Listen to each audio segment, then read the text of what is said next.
RJ positive media मेरे को निमंत्रण करने के लिए। आज का दिन जो जो स्पेस वैज्ञानिक है उनके लिए बहुत महत्वपूर्ण दिन है। यह है वर्ल्ड स्पेस एक्सप्लोरेशन डे। आज का दिन 20 जुलाई 1969 ये पहले चंद्रमा पे अपोलो 11 अवतरण किया था। और आपको सबको याद है जब नील आर्मस्ट्रांग जो पहला पदक रखे तो पहले बोले जे this is a small step is a big leap for a humankind. ये मानव सभ्यता का एक बड़ी छलांग थी जिसको नाम हम लोगों ने भूल गए। ये तीनों महाकाश नभोश्चर का बीच में ये तो एडविन ऑल्ड्रिन और नील आर्मस्ट्रांग के दोनों उतरे। पहले नील आर्मस्ट्रांग उतरे, उसका बाद एडविन ऑल्ड्रिन उतरे। बट सबने भूल गए जे ये मिशन पे सबसे बड़ी कामयाबी काम जो किए थे वो थे माइकल कॉलिंस जो कैप्टन थे, जो ऑर्बिटर पे थे। और जो उनका जो ईगल मॉड्यूल जो उतरा था वो जब वापस आएगा उसका साथ डॉकिंग करके वापस आने का था। ये सबने इन दोनों को याद रखते हैं तो मेरे ख्याल पे माइकल कॉलिंस का योगदान सबसे महत्वपूर्ण थी इसको पूरा सक्सेस बनाने। तो और एक तो है, मैं भी महाकाश विज्ञान पे था और मैं अभी सोचता हूँ जो भले उनका पास पैसा बहुत थी पर ये अभियान के लिए जितना इनोवेशन करने का था, जितना टेक्नोलॉजी इनोवेशन करने का था, ये जो 10 साल पे संभव हुआ ये सबसे बड़ी उपलब्धि। और खाली इस मामले पे मैं बोलना चाहता हूँ कि इसमें जो सबसे बड़ी जो कामयाब थी एपोलो प्रोग्राम पे ये है डिजिटल कंप्यूटर का व्यवहार। इनफैक्ट इसमें जो ऊपर में जो कंप्यूटर गई थी आज तो 32 बिट 64 बिट 128 बिट का सब कंप्यूटर है, मल्टी प्रोसेसर मल्टी कोर है। पर वो जो कंप्यूटर गई थी वो 4 बिट प्रोसेसर, इनफैक्ट उसको बिट स्लाइस प्रोसेसर बोलते थे। आज का जो कंप्यूटर जो आज बना है जो चिप्स वाला सेमीकंडक्टर चिप्स उसी का जनक थी ये प्रोसेसर।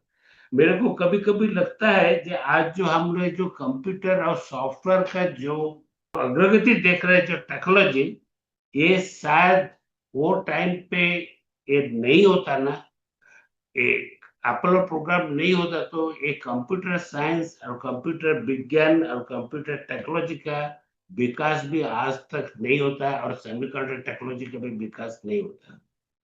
दूसरा चीज है वो जमाना में तो कंप्यूटर नहीं था, जमीन पर भी जो कंप्यूटर थे मेरे को याद आए थे जो कंप्यूटर यूज किए थे वो था आईबीएम का पुराना सीरीज का। उसमें 128 किलोबाइट का मेमोरी था मेरे। और उसमें सबसे ज्यादा जो गणित किया गया था वो ह्यूमन कंप्यूटर से। गणितज्ञ साइंटिस्ट वो हाथ से और स्लाइड रूल से वो प्रोग्राम लिखते थे, उसका हिसाब करते थे। कंप्यूटर का वो व्यवहार ही नहीं था। तो वो जमाना में ये टेक्नोलॉजी बिना सिमुलेशन सॉफ्टवेयर का सहारे ऑलमोस्ट और बहुत बहुत कम कंप्यूटर का और हाथ पे लिख के ज्यादा से ज्यादा किया गया था। ये मैं अभी से सोचता हूँ तो ये परिप्रेक्ष्य पे ये जो उपलब्धि थी ये बहुत बहुत बड़ी उपलब्धि थी। इसका अपोलो 11 का बाद का जो है लोग अपोलो 17 तक रन किए थे प्रोग्राम। अपोलो 17 तक रन करने का बाद इन लोगों ने बंद कर दिए। इनफैक्ट इसमें उन लोगों ने ऊपर में व्हीकल लेके गए, व्हीकल लेके उसी को ड्राइव किए उन लोगों ने। और सबसे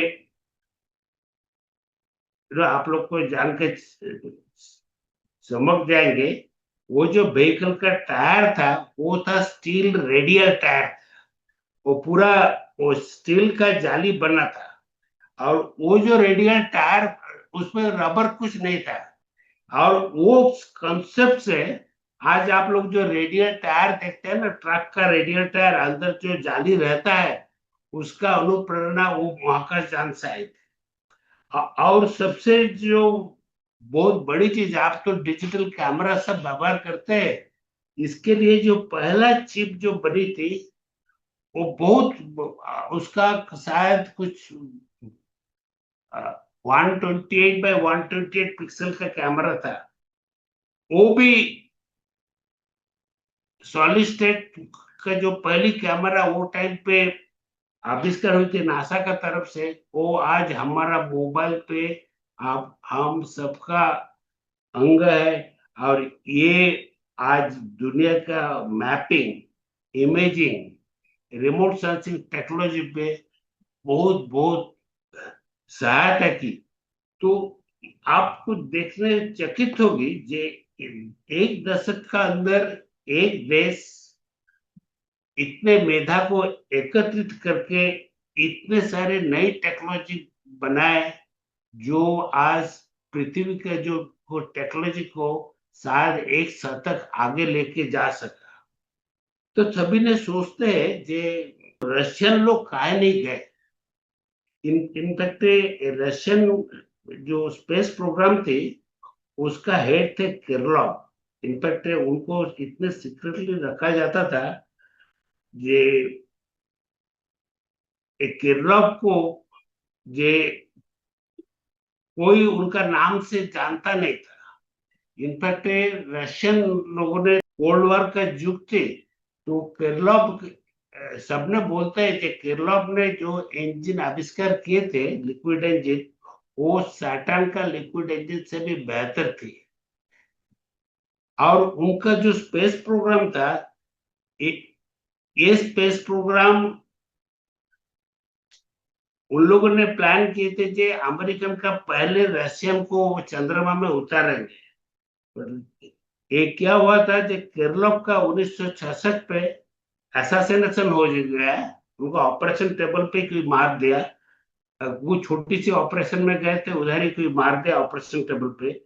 तो इसीलिए उसका बाद किरलॉव का मृत्यु के बाद यूएसएसआर ने उनका जो चांद चंद्रमा का जाने के लिए जो कंपटीशन वो पूरा बंद कर दिए। उसका बदले पे उन लोगों ने रिमोटली ऑपरेट करे, जो जो चंद्रमा पे जितने उन लोगों ने जान उतरा है, ये सभी रिमोट कंट्रोल पे हुआ था। और वो रिमोट कंट्रोल से उनका गाड़ी भी उतारे, और वो गाड़ी से उधर से सैंपल भी लिए, ओलेग से वापस भी किए। आप भले रशियन लोगों ने चंद्रमा पे नहीं उतरे, पर आज का दिन पे जो रिमोट कंट्रोल रोबोटिक्स और जो नेविगेशन प्रोग्रामिंग देख रहे हैं, ये रशियन ने लोगों ने बहुत बड़ी काम किए थे। और आज आज जो रोबोटिक्स और जो हम जो जितना छलांग देख रहे हैं हमारा, इसके लिए हमको रशियन लोग को धन्यवाद देना पड़ेगा। उन लोगों ने आदमी नहीं भेजे थे, इसीलिए रोबोटिक्स का उन लोगों ने ज्यादा डिस्कवरी किए। ये बहुत बड़ी चीज थी। और हमारा टाइम पे हम लोग को जॉब अपॉर्चुनिटी बहुत कम थी, और तब इसरो को कोई जानते नहीं थे। हम 84 में इसरो पे ज्वाइन किए, तो तब इसरो को कोई जानते नहीं थे। तो वो टाइम से आज इसरो ऐसा है, तो ये बहुत सबका घर नयन मनी होके बैठा है, सबका आंखों पे रखते हैं। आज शुभांशु शुक्ला को लेके वापस है, और हमारा भी गगनयान जाएगा। पर वो टाइम पे कुछ नहीं थी। तो मैं आपको सर अभी मौका बहुत है। इसरो में 13,000 इंजीनियर है, बट इसरो का बाहर अभी जो टेक्नोलॉजी बन रहा है, मेरे ख्याल पे अगला 10 साल पे करीबन 1 लाख का ऊपर स्पेस साइंटिस्ट लगेगा। स्पेस टेक्नोलॉजी का जैसे बढ़ोतरी हो रही है। तो इसके लिए हमारा युवा पीढ़ी को तैयार होना पड़ेगा। स्पेस साइंस कोई अलग सब्जेक्ट नहीं है, एक ही सब्जेक्ट जो पढ़ते हैं, जो फिजिक्स आप पढ़ते हैं, स्पेस साइंटिस्ट वही फिजिक्स पढ़ते हैं, खाली इसके एप्लीकेशन अलग होती है। और इसका टेक्नोलॉजी पे रिलायबिलिटी बहुत ज्यादा होती है, और एक्सट्रीम टेम्परेचर और एक्सट्रीम लो प्रेशर पे काम करने, वैक्यूम पे काम करने का इतना ही हमको कैपेबल करना पड़ता है। तो मैं चाहता हूँ कि आज का दिन है बच्चों को और युवा पीढ़ी को अनुप्राणित करेगा। जो क्षमता मानव जाति दिखाया था 1969 में, हम उसको आगे जाने के लिए और भी आगे ले सकते हैं। हम शायद दूसरे से थोड़ा लेट हो गए, बट हर एक के लिए, कोई भी देश के लिए आप सोचो, हम वो टाइम पे देश का हालत जो था और आज जो हालत है, इसमें जमीन आसमान का फर्क है। मैं वो टाइम देखा हूँ, मैं आज का टाइम भी देखा हूँ।